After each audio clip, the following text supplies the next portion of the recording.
ಇತ್ತೀಚೆಗೆ ಉಡುಪಿಯ ಅಂಬಲಪಾಡಿಯಲ್ಲಿ ಬುಡೋಕಾನ್ ಕರಾಟೆ ಮತ್ತು ಸ್ಪೋರ್ಟ್ಸ್ ಅಸೋಸಿಯೇಷನ್ ವತಿಯಿಂದ ಜರುಗಿದ ರಾಷ್ಟ್ರಮಟ್ಟದ ಕರಾಟೆ ಸ್ಪರ್ಧೆಯಲ್ಲಿ ಯಮಟೋ ಶೋಟೋಕಾನ್ ಸ್ಪೋರ್ಟ್ಸ್ ಕರಾಟೆ ಅಸೋಸಿಯೇಷನ್ನ ಕರಾಟೆ ವಿದ್ಯಾರ್ಥಿಗಳು 63 ಚಿನ್ನದ ಪದಕ ಸಹಿತ ಒಟ್ಟು 94 ಬಹುಮಾನವನ್ನು ಗೆದ್ದುಕೊಂಡಿದ್ದು ವಿಜೇತರಿಗೆ ಅಭಿನಂದನಾ ಸಮಾರಂಭ ಶುಕ್ರವಾರ ಬಿಸಿ ರೋಡಿನ ಸ್ಪರ್ಶ ಸಭಾಂಗಣದಲ್ಲಿ ನಡೆಯಿತು.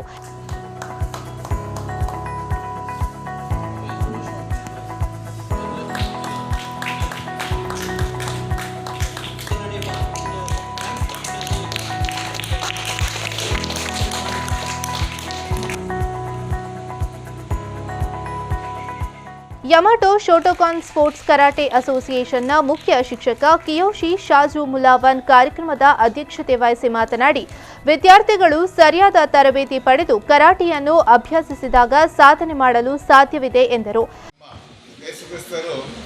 ದಾರ್ಶನಿಕ ಉದಾಹರಣೆಗಳೊಂದಿಗೆ ಕೆಲವು ನೀತಿ ಬೋಧನೆಗಳನ್ನು ಮಾಡ್ತಾ ಇದ್ರು.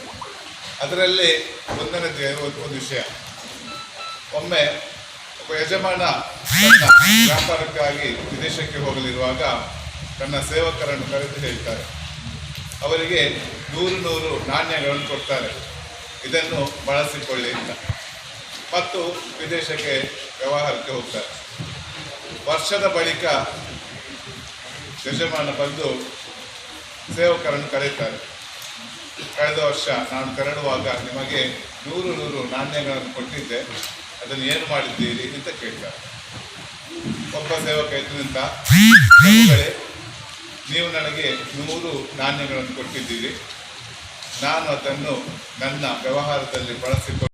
ವೇದಿಕೆಯಲ್ಲಿ ಸ್ಪರ್ಶ ಕಲಾ ಮಂದಿರದ ಮಾಲಕ ಸುಭಾಷ್ ಚಂದ್ರ ಜೈನ್, ನಕ್ಸಲ್ ನಿಗ್ರಹ ಪಡೆಯ ಕನಕರಾಜ್ ಆರ್, ಭೂಸೇನೆಯ ಯೋಧ ಯತೀಶ್ ಕುಮಾರ್ ಉಪಸ್ಥಿತರಿದ್ದರು.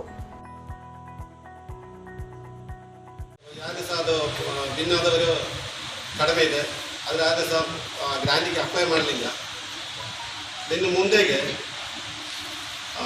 ಸರಿ ಪ್ರಾಕ್ಟೀಸ್ ಮಾಡಿ, ಅದು ಸ್ಕೂಲ್ ಗೇಮ್ಸ್ ಬರುವಂಥ ಟೈಮಲ್ಲಿ ಕರಾಟೆ ಕಂಟಿನ್ಯೂಸ್ ಆಗಿ ಪ್ರಾಕ್ಟೀಸ್ ಮಾಡಿ ಸ್ಟೇಟ್ ಲೆವೆಲಲ್ಲಿ ಸೆಲೆಕ್ಷನ್ ಆದರೆ ನಿಮಗೆ ಗ್ರಾಂಟ್ ಸಿಗ್ತದೆ. ಗ್ರಾಂಟಿಗೆ ಅಪ್ಲೈ ಮಾಡ್ಬೋದು.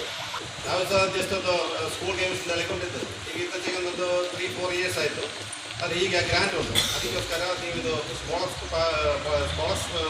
ಸ್ಕಾಲರ್ಶಿಪ್ ಸಿಕ್ಕದಾಗ ಕರಾಟೆಯಲ್ಲಿ ಸಹ ಅಷ್ಟು ಇದೊಂದು. ಹಾಗೆ ಎಲ್ಲರೂ ಡೈಲಿ ಪ್ರಾಕ್ಟೀಸ್ ಮಾಡೋದು, ಸ್ಕೂಲ್ ಗೇಮ್ಸ್ ಬರುವಾಗ ಆ ಟೈಮಲ್ಲಿ ಸರಿ ಪ್ರಾಕ್ಟೀಸ್ ಮಾಡಿ ಭಾಗವಹಿಸಬೇಕು.